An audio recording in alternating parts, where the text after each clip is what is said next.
Let us begin our evening in the name of the Father, the Son, and the Holy Spirit. Together, let us pray the Lord's Prayer. Our Father, who art in heaven, hallowed be thy name. Thy kingdom come. Thy will be done on earth as it is in heaven. Give us this day our daily bread, and forgive us our trespasses, as we forgive those who trespass against us. And lead us not into temptation, but deliver us from evil.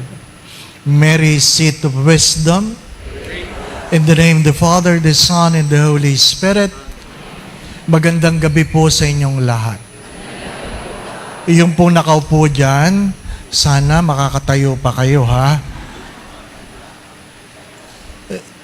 Yung mga madre po, pangatlong gabi na yan dito. Ano po? Hindi pa nauubos ang tinitinda nila. Bilhin nyo na. Ano po? Bilhin nyo na, ha? Bilhin nyo na.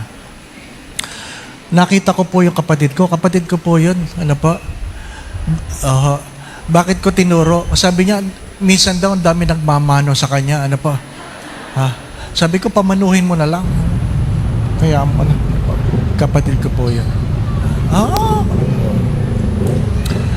Alam po ninyo, yung una at kalawang gabi, konti lang kami. Saan kayo galing?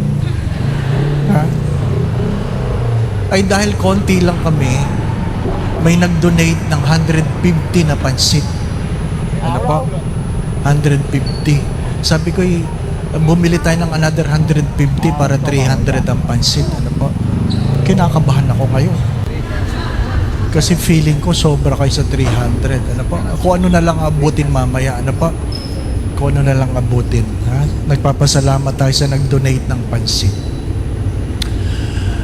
Monsignor Jerry Santos is started or perhaps shared in the community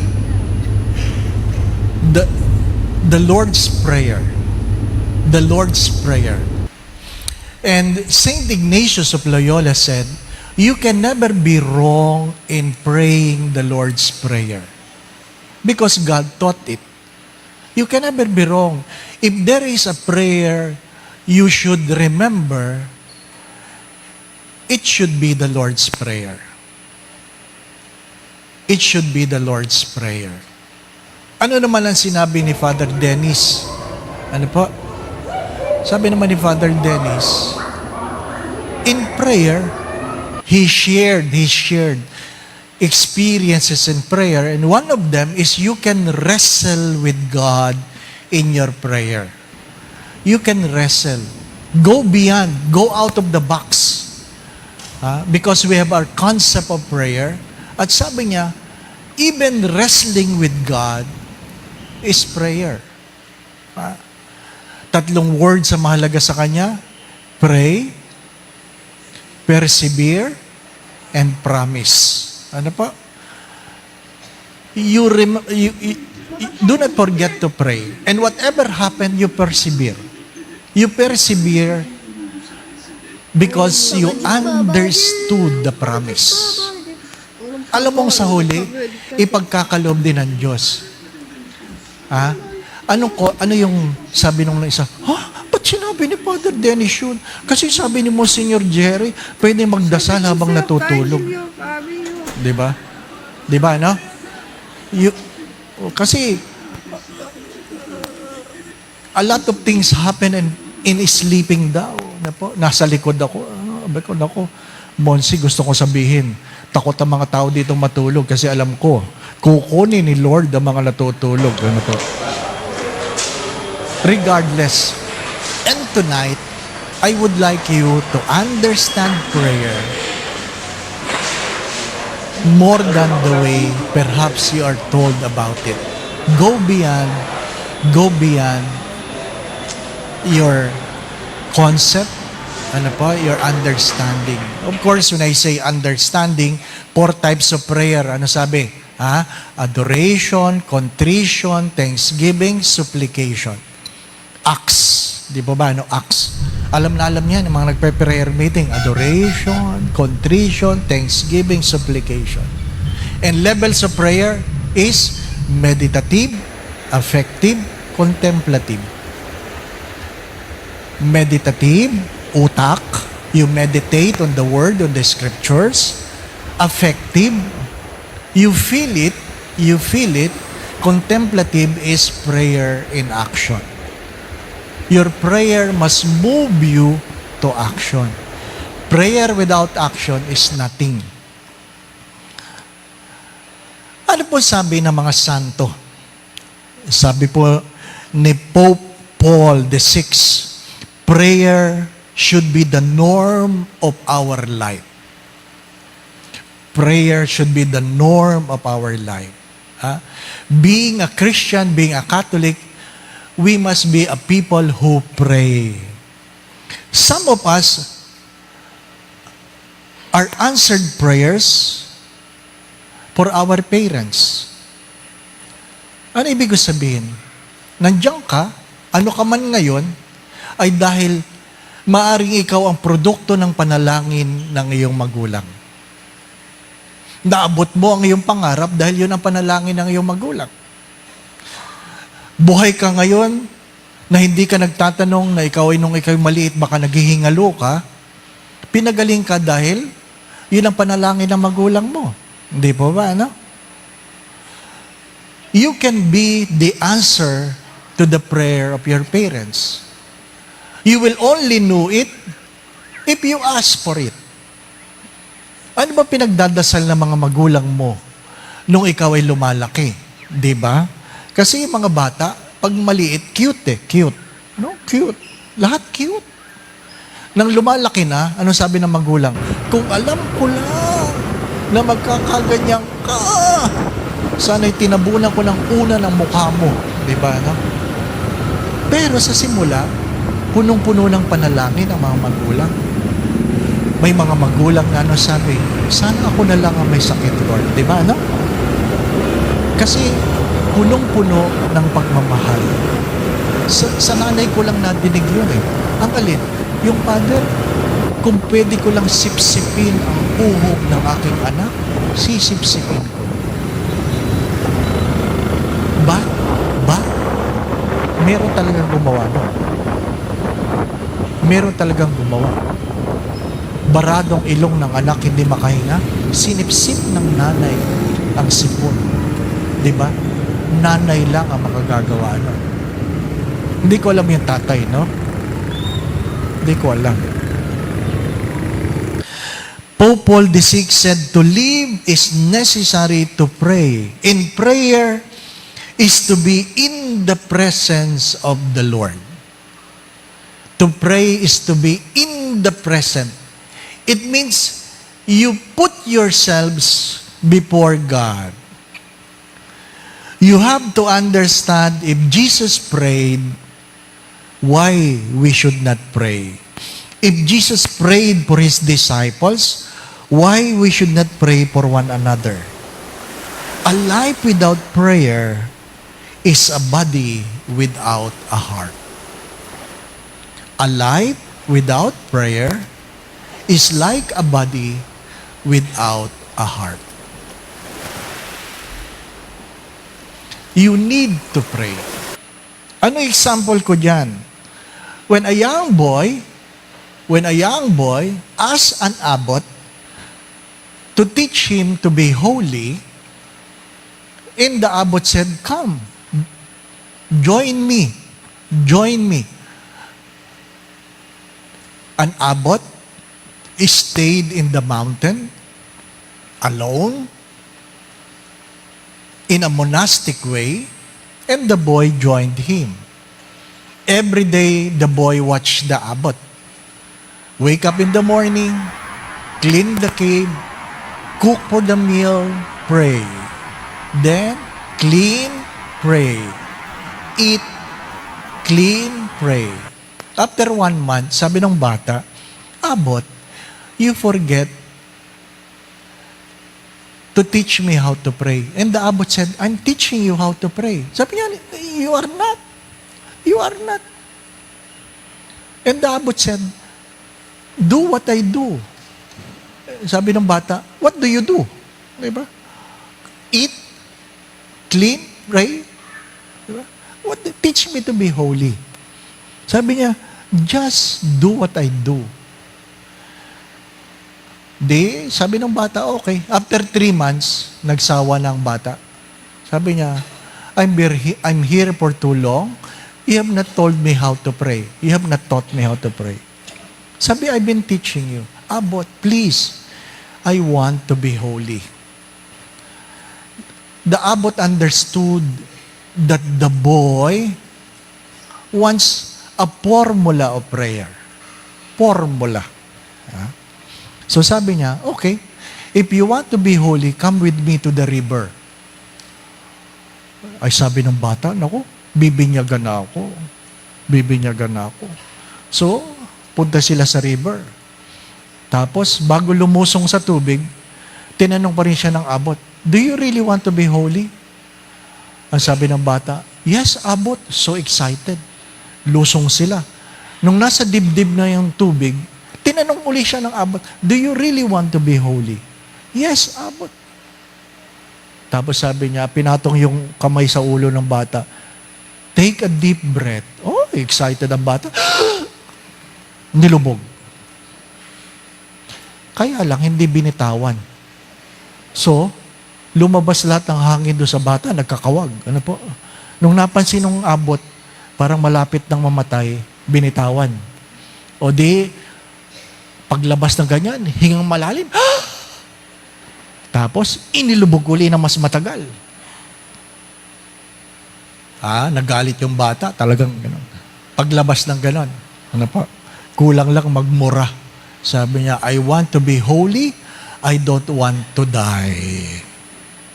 Ano lang ang sabi ng abot? If you want to be holy, you must hunger for God as much as you hunger for air. Listen, you want to be holy? Don't just pray the rosary. Don't just go to Mass. Don't just give. Don't just feed the hungry, giving drink to the thirsty. You must hunger for God as much as you hunger for air. Pag hindi ka na humihinga, patay ka na. Ako po niya, subukan nyo. Practice. Huwag ka huminga. Ano po? Diba? Sinabi ko nga yan sa inyo, nung na-stroke ako. Diba? Dinig ko lahat. Alam nyo, pag nawala pala yung ibang senses, lumilinaw yung iba. Ano? Hindi ka makakita. Duling ka. Ang meron ka na lang, tenga, tsaka bibig. So, dinig mo lahat yung nangyayari sa emergency room. Dinig mo lahat. Pati yung usapan ng doktor, yung pasyente, dinig mo lahat. Kaya lang, pikit ka. Hindi mo kita. Ano po? Ano sabi ko? Pag naghihingalo ka, pare-parehas lang. Pare-parehas lang. Pag naghihingalo. Yung mga mahihirap, Tagalog nga lang. Yung mayayaman, English. Pero parehas lang naghihingalo. Ano pa yung? Aray! Aray! Ganon. Yun yung mahirap. Ano pa? Yung mayaman, uch, uch, uch. English lang. Ano pa? Parehas lang.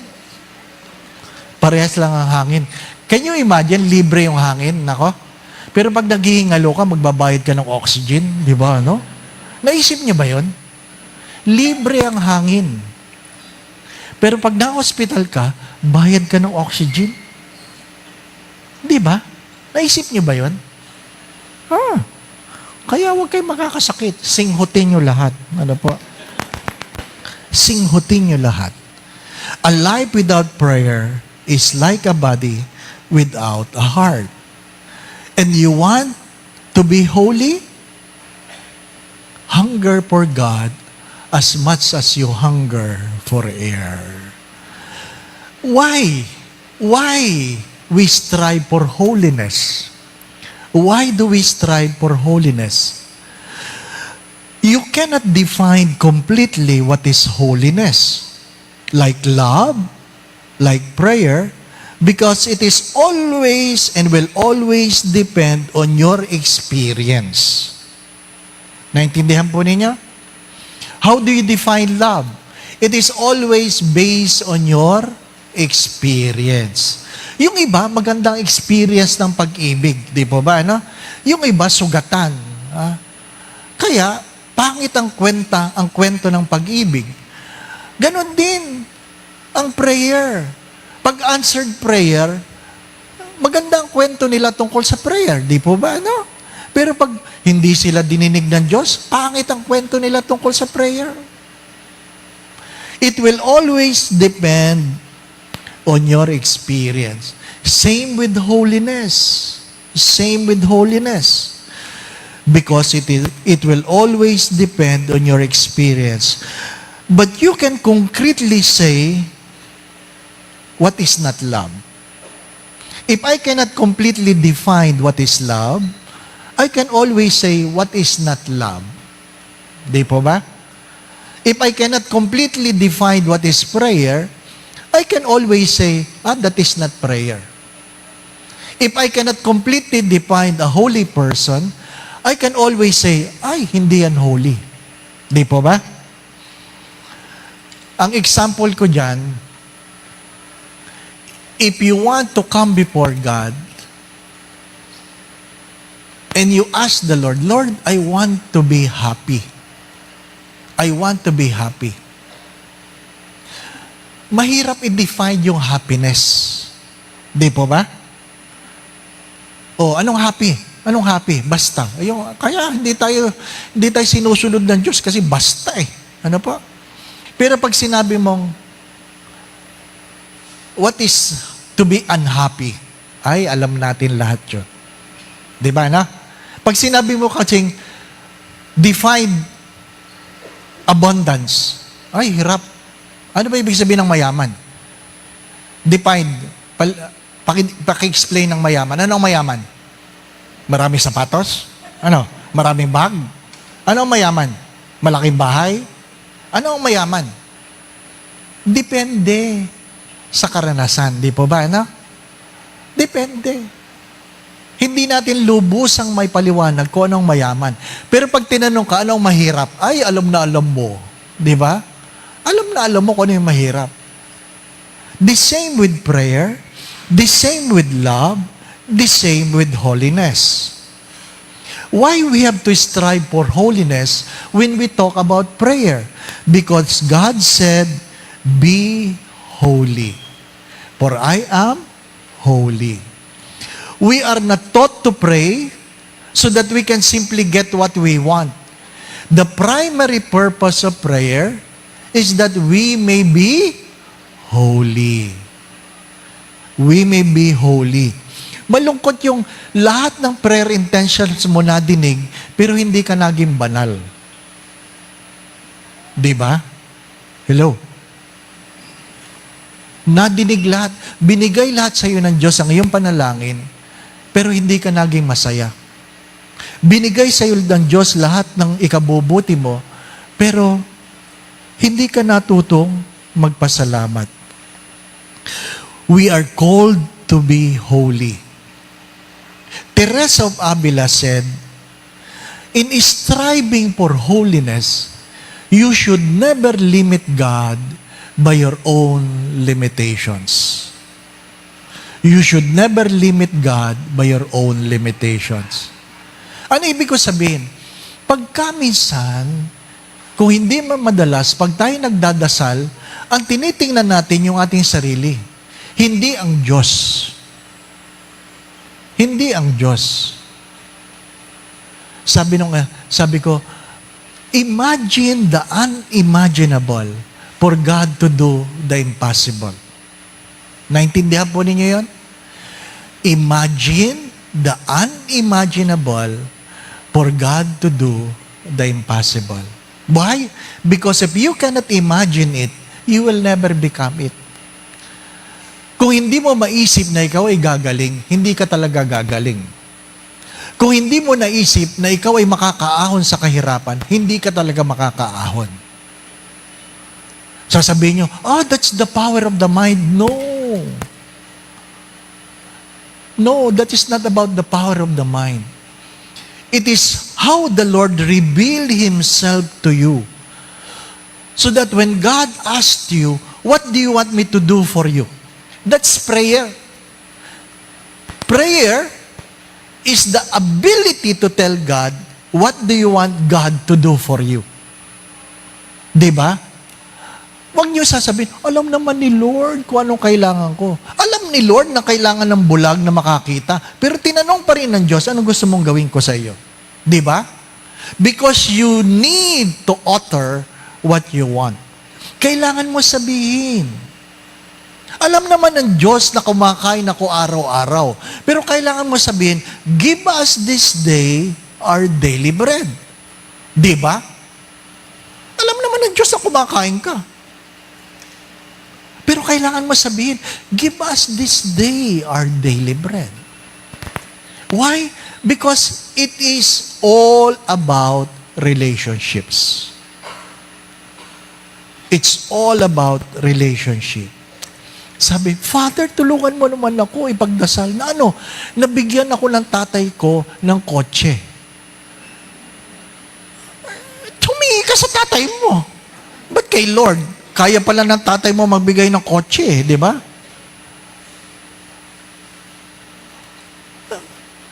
Hingin mo sa Diyos yung hindi kayang ibigay ng tao. Di ba, anak?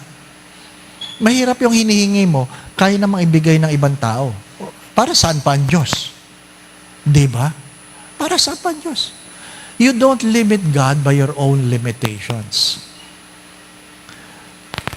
The path to holiness is to let go of the world and surrender to God your will.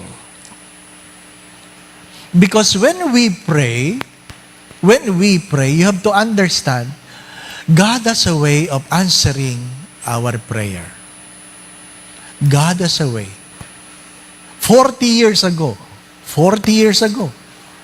you know, many of you have knew this, that I was a victim of a hold-up case and I have a multiple stab wound. I almost died. Half of my body was paralyzed. And I need 26,000 to pay for the doctor and for the hospital. In 1981, 26,000 is a very big amount. Every day, I pray, Lord, bigyan mo naman ako ng 26,000. How? I do not know. Kaya tumataya ako sa alay. Bakit? Kailangan mo tulungan ang sarili mo. Bumibili ako ng sweepstake. Pinagtatawanan ako, kahit beto-beto, pinatulang ko eh. Ano po? Berde, basol. Di ba? Kahit pa paano. Harinawa. Nakatayo ka doon sa harapan ng simbahan, harinawa, may matanda ditong mayamang-mayaman na walang magawa sa pera niya, iabot sa akin, di ba? I tried to solve my own problems. I asked, Lord, give me money. Give me 26,000. Maliwanag kung magkano hinihingi ko. 26. How did God answer the prayer? Hindi niya ako binigyan ng 26,000. Hindi libre niya ang aking hospital bill.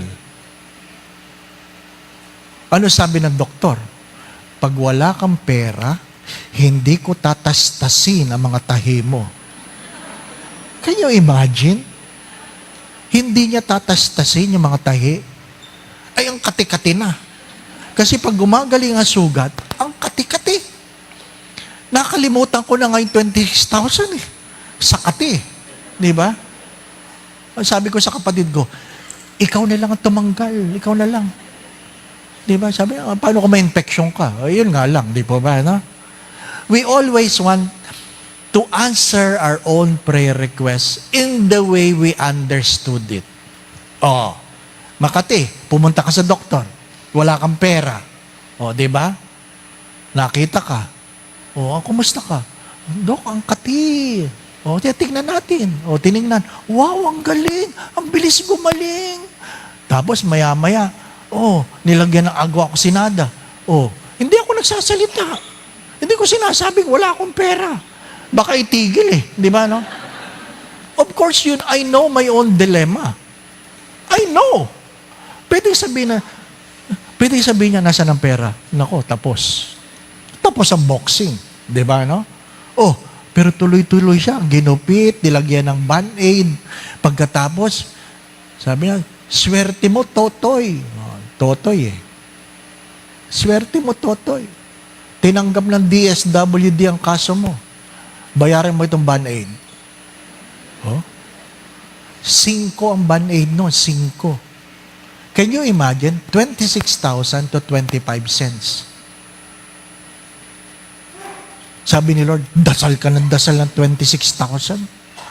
Hindi mo ako hayaan na kumilos, di ba? No? Hanggang ngayon, sumasakit yung sugat ko eh. Bakit? May trauma eh. Para ano? Para hindi ko makalimutan ang kabutihan ng Diyos. Di ba? Pangit ang peklat, pero may mga peklat na maganda. Pangit ang peklat, pero may peklat na maganda. Tuwing tinitingnan ko yung peklat, nagpapaalala yan na magandang kwento ng Diyos sa buhay ko. Di ba? Kaya kung magkakapeklat ka, gandahan mo. Di ba? Para may kwento. Kasi pag walang kwento, walang kwento. Oh, galing ninyo. Ano po? Let go of the world. Allow the Lord to answer your prayers according to His will. Ano sabi ni St. John of the Cross? If you choose the path between what you know and what you do not know, sabi niya, choose what you do not know. Because you will find God in what you do not know. Kasi kung alam ko lang kung paano sasagutin ng Diyos ang aking mga panalangin, ay di sana nakakakain ako ng maayos at nakakatulog ako ng maayos, di ba ba, no? Eh, laman ng utak mo, 26,000. Ganun talaga. Mahirap eh. Oh, can you imagine, after 40 years, hindi naman coincidental yan. After 40 years, I had a stroke. Not half body paralyzed, but completely paralyzed. Diba? Alam ko na kwento. Alam ko na ito. Alam ko na. Kaya lang, hindi ka makagibo. Di ba ba, no? Walang operahan, stroke eh. Di ba? Ano kaya ang kwento dito? Pero may kwento ito. At least alam ko na may kwento ang Diyos, di ba, no? Oh. Kaya ay sabi ng mga pari, nung ikaw ba'y nasa emergency room, feel mo ba na mamamatay ka na? Sabi ko, hindi naman. Bakit? Wala naman kaluluwa ng mga yumaong nagpakita, di ba, no? Kasi pag mamamatay ka na daw, susunduin ka na daw ng mga ninuno nyo, di ba, no? Ayan na lola mo. Wala naman. So, ano lang meron? Ang sabi ko lang sa Diyos, alam ko mahal mo ako. At alam mong mahal kita. Yun lang ang kwento. Kasi alam ko, may solusyon. Di ba? May solusyon. Oh. Alam ko na magbabayad. Alam niyo naman pag na-ICU kayo, metro. Di ba ba, no? Metro. Buti na lang, may insurance kami. May insurance ako. Hindi libre. Metro. Di ba? Hindi ka nag-aalalang pag may tinurok, magkano yan? Hindi mo tinatanong kasi alam mo, may insurance ka. Di ba ba? Pero, nung ako'y nasa angioplasty na, angiogram, at sinabi ng, Father, may bara. Medyo kinabahan ako. Bakit? Sabi ko, ilan ho ang bara? 7. Magkano isang stent? 320,000. Times 7? May talaga madaling kwentahin yun. Ha? Hindi bababa sa 2.1 million yun. Di ba? Dati 26,000 lang. Ito, 2.1. Di ba? Siyempre, nagle-level up, di ba, no? Alam na, sisiw yan, 26, ngayon, milyones. Di ba? Ano sabi ng doktor? Father. Tinatapik ka, Father. Baka may stroke lalo ako, kakakwenta. Father, may discount. Kahit may discount, milyon pa rin. Pero, ano sinasabi ko? When you know that prayer is a relationship, rules don't work on how your prayers are answered. Keep that in mind. Rules don't work. There is no rule. Because God's ways are not our ways. Rules don't work. You only need to have your relationship. When we are called to be holy, you must be willing first to be called. Hello? If you want to be holy, you must be willing to be called. No one will become holy by itself. Keep that in mind. No one will become holy by itself. To be holy is a product of God's call. So if you want to be holy, you must be willing to be called. And how do God calls us? C.S. Lewis said, joys are the whispers of God, pains are the shouts of God. Either we are called by God through our problems, or God will call us through our blessings. Kaya pag nablibless ka, dapat sensitibo ka. Ano kaya ang hinihingi ng Diyos? Di ba? Pag ikaw may problema, ganun din, ano kaya ang hinihingi ng Diyos? My dear friends, my brothers and sisters, God calls us. Ano sabi? Bakit sa iyo lang nagsasalita ang Diyos? Sabi kay John of Arc. Sabi, hindi, nagsasalita ang Diyos sa lahat. Hindi lang lahat nakikinig. Hindi lang lahat nakikinig. Ano po? To be called, you must listen. You pray because you want to be holy. To be holy is to be called. To be called, you must listen. Kaya nga, palagi yan. Palagi sa simula ng Holy Week, ng Quaresma, the Transfiguration. Ano palagi sinasabi doon? This is my beloved Son. I have no other Son. Listen to Him. Di po ba? This is my beloved Son. Listen to Him. Because to listen is to be attentive. To listen is to be attentive. And to be attentive, you must be interested. Bakit hindi mo nadinig? Hindi ka interesado eh. Di po ba? Ba't ka natutulog sa misa? Hindi ka interesado. Hello? Di ba, no? Ba't hindi mo nadinig ang sinabi ng nanay mo? Hindi ka interesado. Ba't hindi mo narinig ang sinabi ng asawa mo? Hindi ka interesado. Pero na nanliligaw ka, kahit wala siyang sinasabi, may naririnig ka. Bakit? Interesado ka eh. Di ba? Naalala nyo?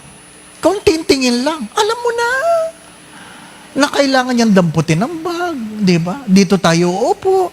Alam nyo lahat. Bakit? Interesado tayo.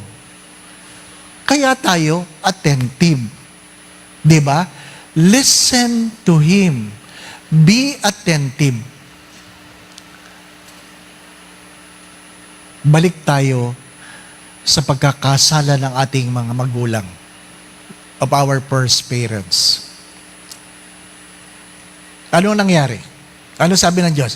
Huwag kayong kakain mula sa bunga ng puno ng karunungan. Di po ba, no? Pero, kumain sila. Di ba, no? Paano, Father, kung hindi kinain? Ay, wag na natin pag-usapan, kumain na eh. Di ba? Kinain na eh. Pero ang aking tanong ay, bakit mo kinain? Na alam mo naman na pinagbabawal ng Diyos. Tama po ba? Hello? Naintindihan niyo po ba na bawal? Oh. Bakit mo kinain? Kasi nakinig ka. Saan? Sa ahas. Naintindihan niyo ba yung sinasabi ko? Dahil nakinig ka sa ahas. Hindi niyo naintindihan. Hindi niyo naintindihan. Kasi kung naintindihan mo, ang una mong tanong dapat ay, bakit nagsasalita ang ahas? Tama po ba? Dapat nagtatanong, nagsasalita. Nakuha po ninyo? Pero dahil interesado ka sa sinasabi, kahit ahas, pinakinggan mo. Naintindihan po ninyo? Ganong kalalim yun.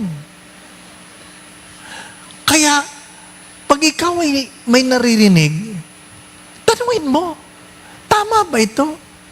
Kasi ang problema natin, dahil gusto natin, interesado tayo, kahit ahas ang may sabi, pinakikinggan natin.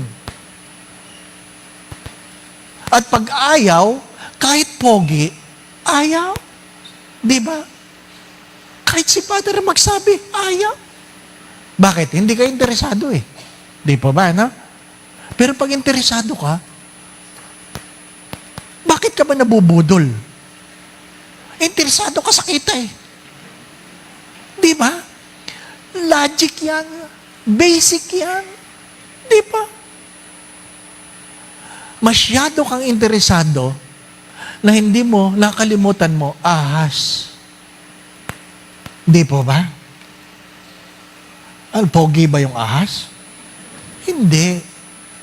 Interesado ka.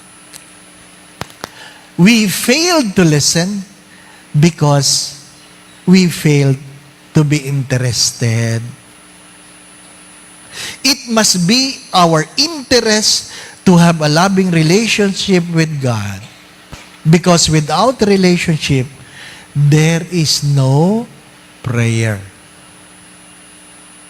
Naintindihan nyo na? So pag sinabing, paano ba magdasal, Father? Do it according to your relationship. Di ba? Yung iba nakaluhod, yung iba nakatayo. Si St. Ignatius of Loyola, siya nagdadasal, nakahiga. Nakahiga siya. Oh. Mahirap naman yun sa Greenbelt, nakahiga yung nagsisimba. Kulang ang upuan, di pa ba? No? Dapat naka-lazy boy tayong lahat. Di ba? Hindi naman. Bakit? May kanya-kanyang pamamaraan ang pagtawag ng Diyos. Ha? Sadyang ganon. Sadyang ganon ang buhay. Prayer is not about doing, but about being. Becoming who God wants us to be. Again, many times I have said this, knowing how to pray is a skill. Hello? Knowing how to pray is a skill. If you know how to pray the rosary, it is a skill. Because not everyone knows how to pray the rosary. Di ba?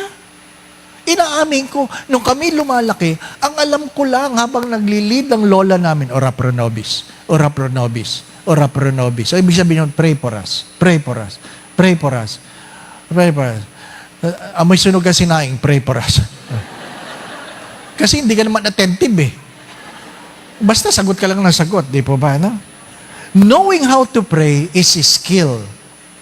But not all those who have the skill to pray has the wisdom about prayer. What do you mean by wisdom? Knowing how to pray is a skill. But knowing what to pray is wisdom. Marunong ka magrosaryo, pero hindi mo alam kung anong yung dapat hingin. Di ba? Hello? Parang tulala kayo. Knowing how to pray is a skill. Knowing what to pray is wisdom. But to pray is an act of excellence. Kasi hindi lahat ng marunong magdasal, alam kung anong ipagdadasal. At ang problema, marunong silang magdasal, alam nilang ipagdadasal, hindi naman sila nagdadasal. Kaya pag tinanong mo, nagdasal ka ba? Hindi. O ayun nga, di ba? It's about relationship. Nung na-stroke ako, sabi yung kasama ko sa parokya, sabi niya sa nanay niya, Nay, na-stroke si Father. Naiyak-iyak pa nanay niya. Dating mother butler ng parokya kung saan ako nag-serve. Sabi niya, let us pray together. Let us hold hands.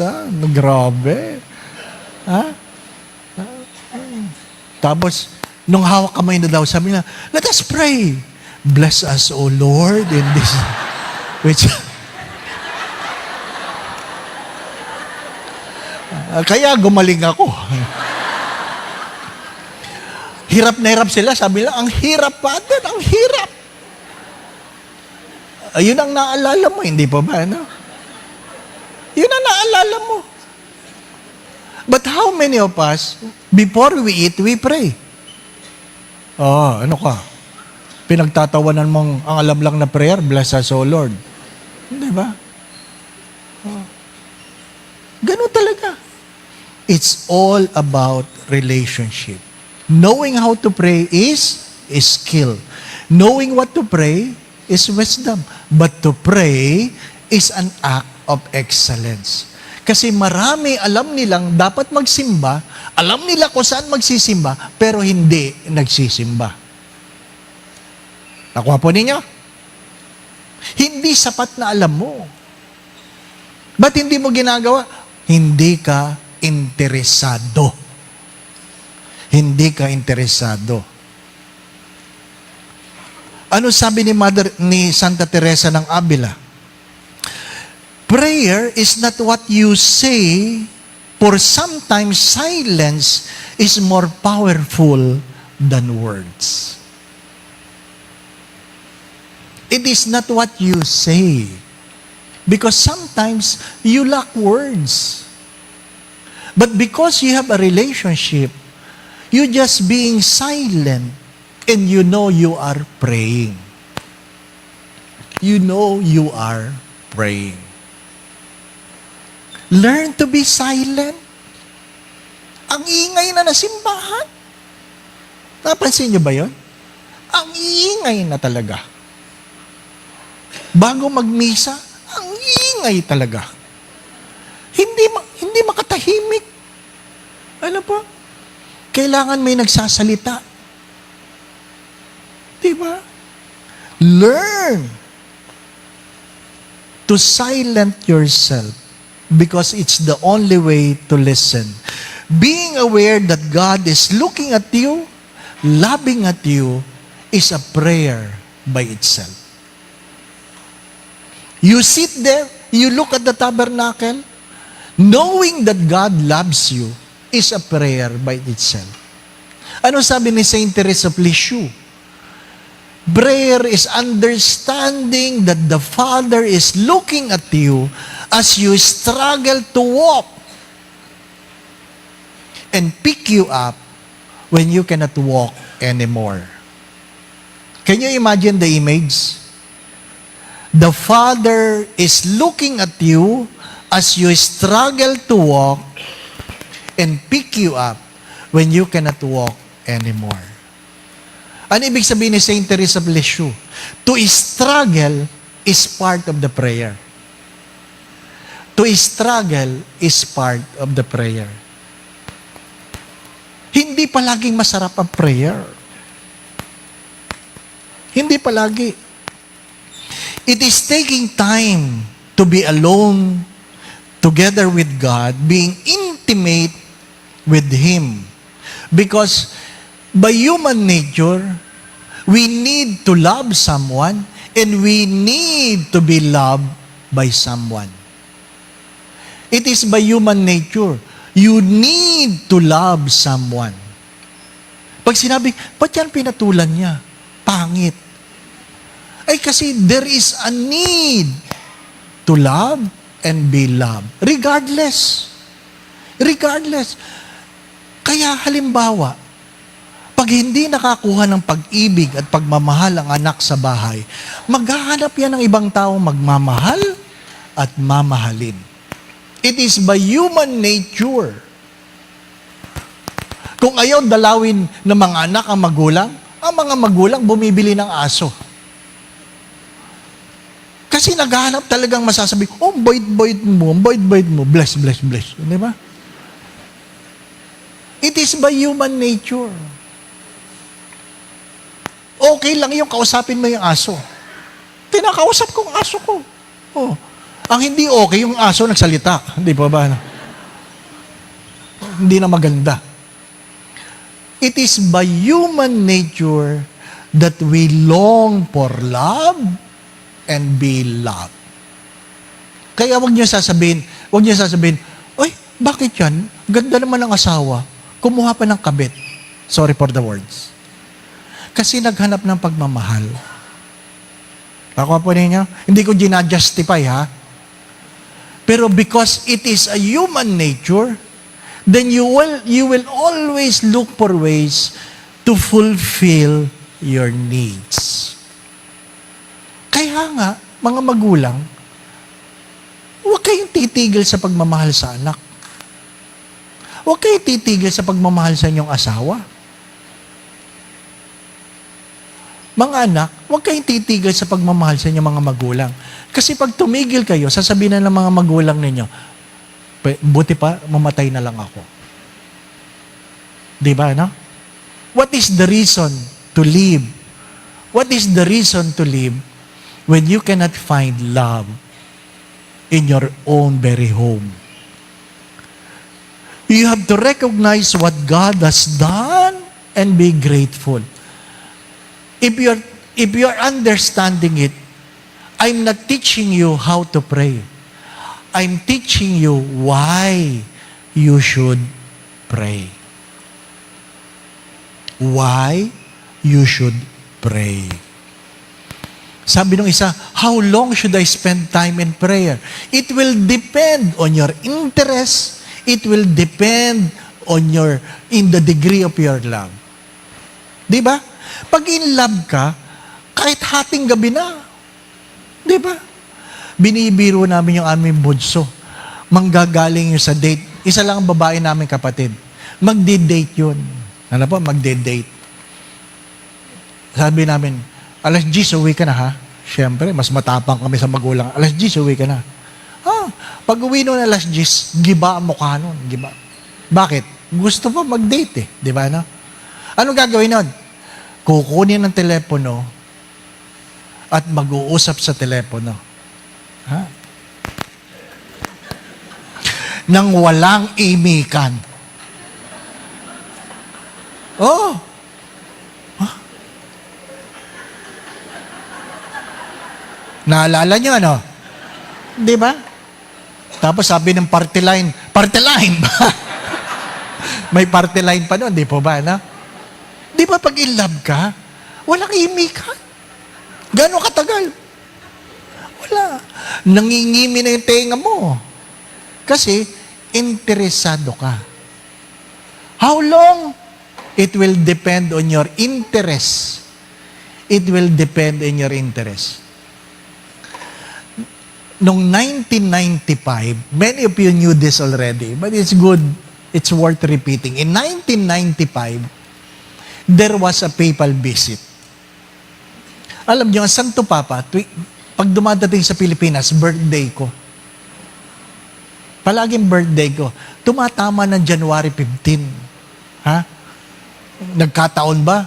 Ay, hindi. Sabi, birthday ko na naman. Di ba, no? January 15. Ano sabi ko? Lord, ang gusto kong pa-birthday mo sa akin, mahalikan ko ang kamay ng Santo Papa. Ganon kasimple. Allow me to kiss the hand of the Holy Father, John Paul II. Di excited ka.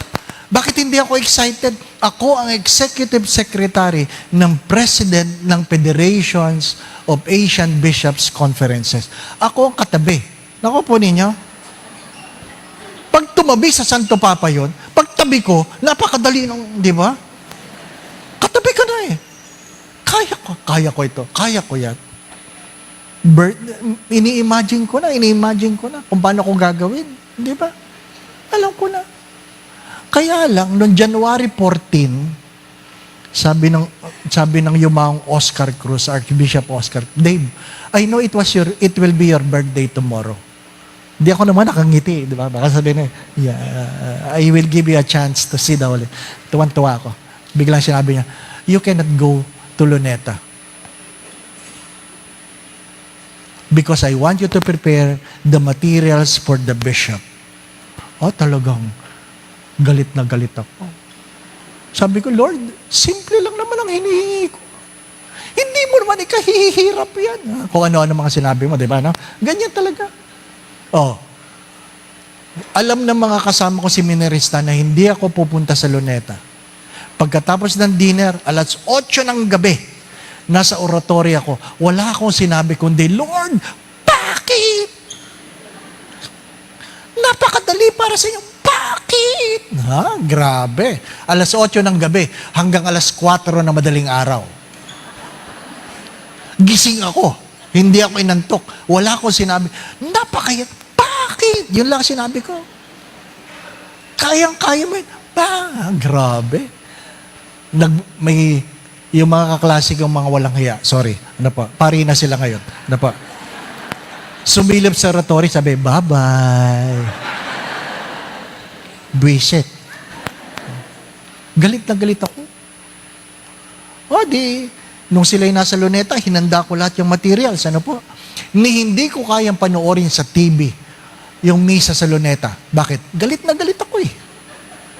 Birthday na birthday ko, basag trip, di ba, no?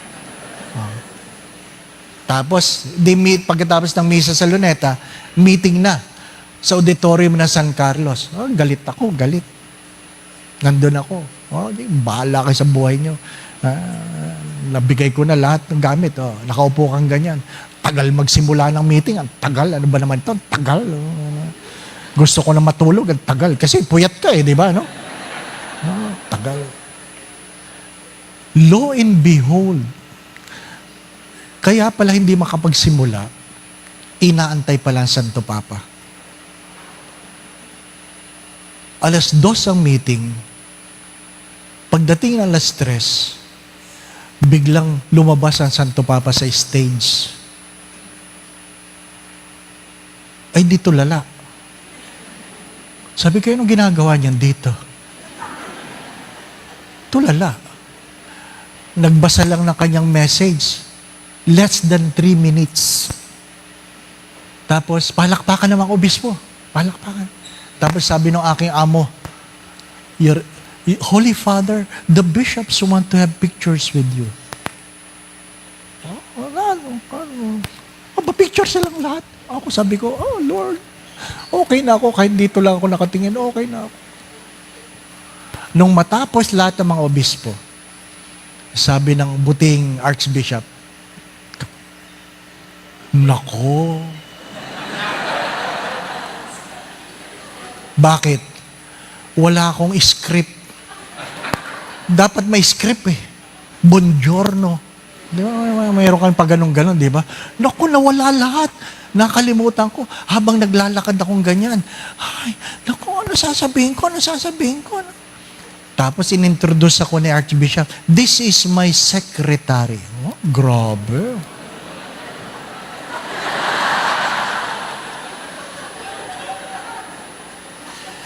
And it is his birthday today. Ay di nung hawak ko yung kamay ng Santo Papa, hahalikan ko. Hindi niya binitawan. Dinig na dinig ko, sabi ni Lord, ano yung sinasabi mo kagabi? Di ba dami mo sinasabi? God has a way of humbling us. O nga naman, no? Sana tinulong ko na lang, no? Isipin mo, alas 9, alas 10, alas 11, alas 12, alas 1, alas 12. Grabe, 8 oras. Na wala kang sinabi, why? Simula no, natuto na ako. Ano po? Natuto na ako. Kaya nung 2015, ako na naman. May trabaho na naman ako. Hindi na ako nag-isip kung paano ako Paano babatiin ang Santo Papa? Magpapaparty yan. Tatawagin kami lahat. Di, may picture ako. Di ba? Ay! My dear friends, my brothers and sisters, as Teresa of Avila said, don't limit God by your own limitations. You only need to recognize God and what God has done for you. Be grateful. So that when you receive the Eucharist is the summit and the apex of our Christian life. When you celebrate, you participate in the Eucharist, it is the highest form of prayer. Especially when you receive the body of Christ. What do you receive? The body of Christ. Maliwanag ba yun? You receive the body of Christ. Sigurado kayo? You receive the body of Christ. So, ang pinakamahalaga ay ang katawan ni Kristo. Tama po? O, bakit? Bakit pagdating ng communion, namimili kayo kung kanino kayo pipila? Kung mahalaga si Kristo, bakit namimili ka kung kanino pipila? Di ba, no? Nandun ako sa likod, eh. Dami naka dito, lilipat pa doon para mamunyon. Di ba? Ang mahalagay si Kristo, naintindihan mo, kaya lang, nawala ang iyong interest. And Teresa of Avila said, if you pray, listen, if you pray, if you serve, if you participate in the Eucharist just to feel good, you are not praying for the love of God. Listen, if you serve to feel good, if you attend the prayer meeting to feel good, if you go to Mass to feel good, nakuha po ninyo, just to feel good, then you are not doing it out of love for God, but you are doing it out of love for yourself. Hello? Yung pag sinabi mo, ay, ang sarap mag-serve. May mali doon. Kasi hindi masarap mag-serve. Nakuha po ninyo? Ay, ang sarap magbigay. May mali doon. Kasi hindi masarap magbigay. Ay, ang sarap magsimba. May mali doon. Kasi hindi masarap magsimba. Di ba? Kaya ka nga namimili ng pari. Kasi gusto mong i-satisfy yung sarili mong desire. Kaya nagiinit ang telepono ng green belt. Sino po magmimisa? Kasi gusto mo yung pare. Anong oras po magmimisa si Father Dave? Wala po siya ngayon. Bakit wala? Kailangan mangutuwiran ang chapel kung bakit wala. Di ba? Naintindihan po ninyo ako? If you serve your mother because you feel good, there is something wrong. If you contribute to the expenses of your home because it feels good, there is something wrong. Ano sabi ni Pope Francis? I distrust charity that doesn't hurt. I distrust charity that doesn't hurt. Kaya, pag ikaw ay nagdadasal just to feel good, then you are not really praying. You simply come to satisfy your desire. Bakit doon ka umattend na prayer meeting? Ay, kasi ang ganda ng music doon. Ay, kasi ganyan. Ang galing na speaker. Ay, hindi si Jesus ang hinanap mo. Hindi si Jesus. Oh, may nabulong. Di ba? Naintindihan po ninyo ako? To pray is to develop a relationship with God. Alas 8 na. Be attentive. Prayer can only be understood by those who prayed, like love can only be understood by those who love. Because it is not about what we do. Prayer is all about our relationship with God. Kaya nga, pag ikaw ay magpapari, ang daming iba't ibang kongregasyon. Kasi meron silang kanya-kanyang spirituality. Hindi pare-parehas. Hindi pare-parehas. Diba?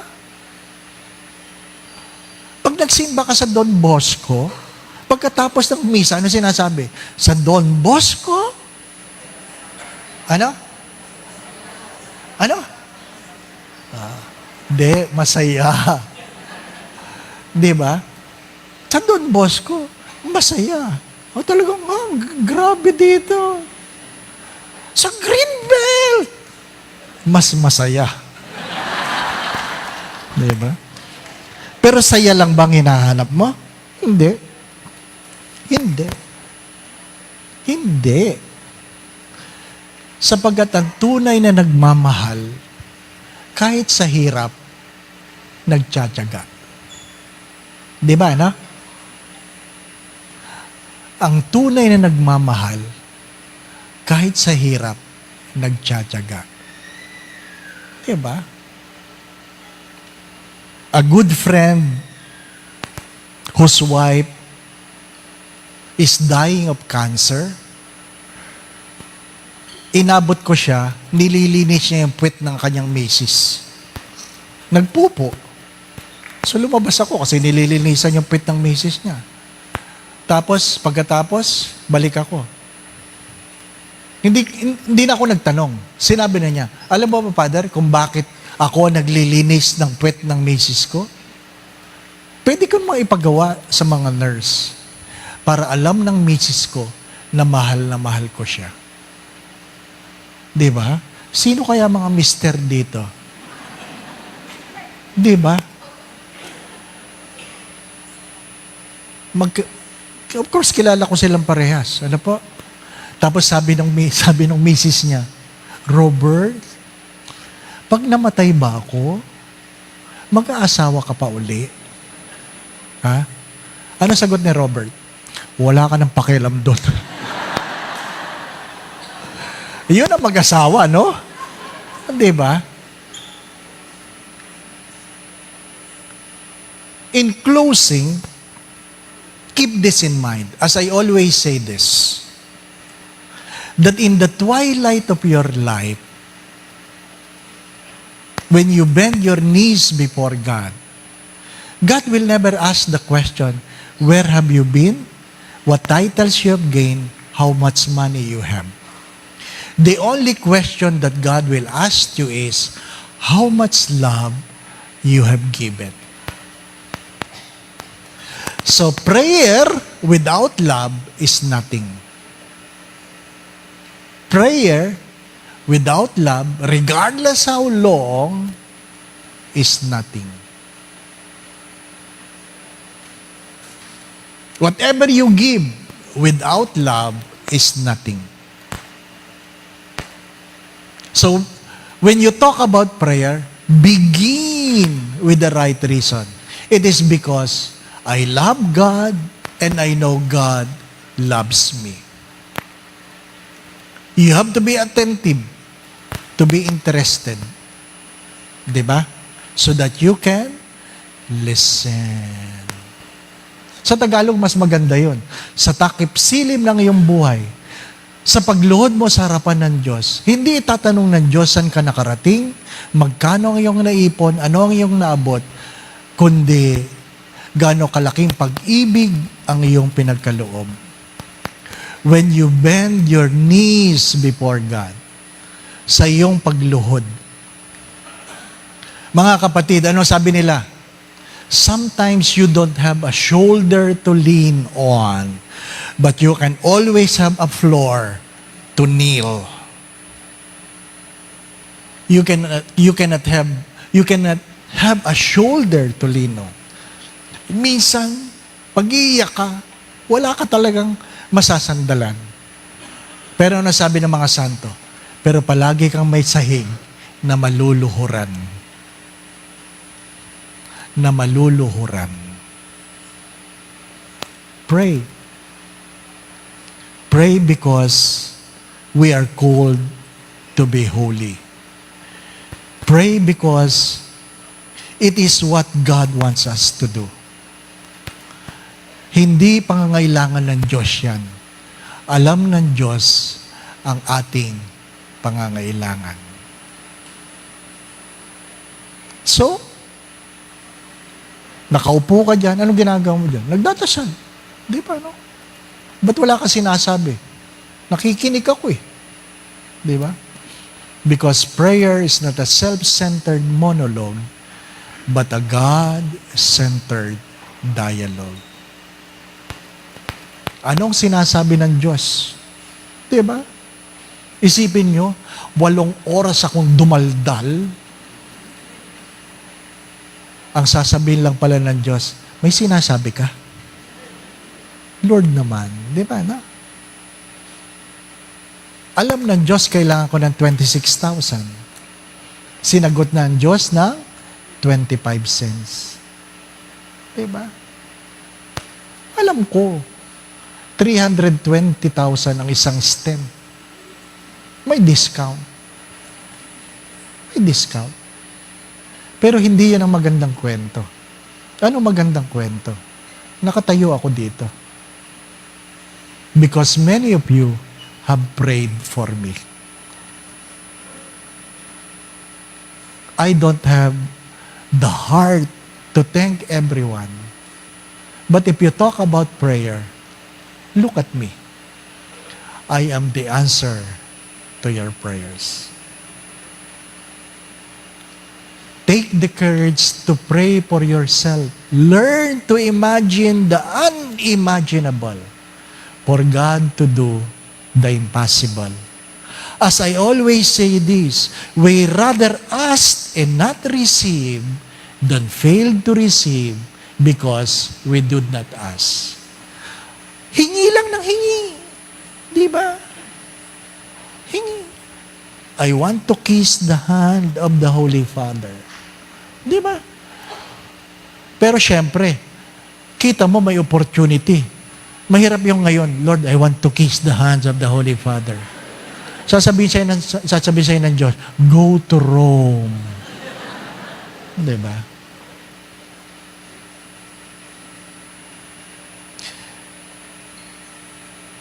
Ready na yung pansit. Paglabas, ano pa? Salamat sa nag-donate ng pansit. Ano pa? Bumili na rin ako ng tubig para panulak sa pansit. Ano pa? Let us pray. Ama naming mapagmahal, salamat po sa 3 gabi na pagninilay. Salamat po kay Monsignor Jerry Santos, kay Father Dennis Paez. Salamat po sa gabing ito. Salamat po sa iyong pagmamahal sa gitna ng aming pagkukulang. Salamat po sa pagtawag mo sa akin, sa aming lahat. Tinipon mo kami dala ng iyong pagmamahal.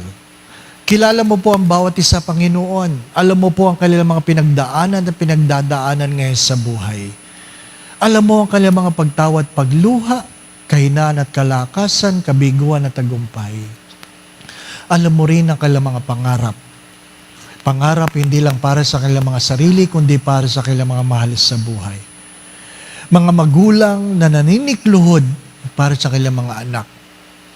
Mga asawang naninikluhod para sa kanilang kabiyak. Mga anak na naninikluhod sa mga magulang nilang may sakit, tumatanda. Alam mo lahat ito, Panginoon.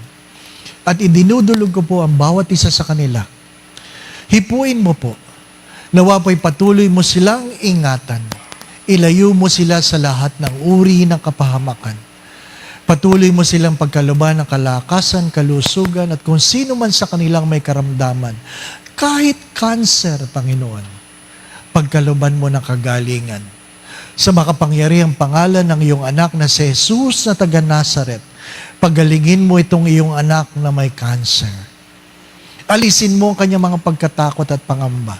Dagdagan mo po ang kanyang pananalig at pananampalataya sa iyo. Idinudulog ko po lahat ng mag-asawa, lalong-lalo na mga nagdiriwang ng anibersaryo ng kanilang pag-isang dibdib. Naway patuloy mo silang pagbuklorin. Alisin mo ang dahilan ng kanilang hidwaan. Kung meron mang sama ng loob, pagkagalit, pagtatampo, paghihinala, dala ng pagkukulang o pagkakamali ng sino man, naway merong pagpapatawad, merong paghingi ng tawad, may pagtalikod sa pagkakamali, may kababaang loob at panibagong pagmamahal.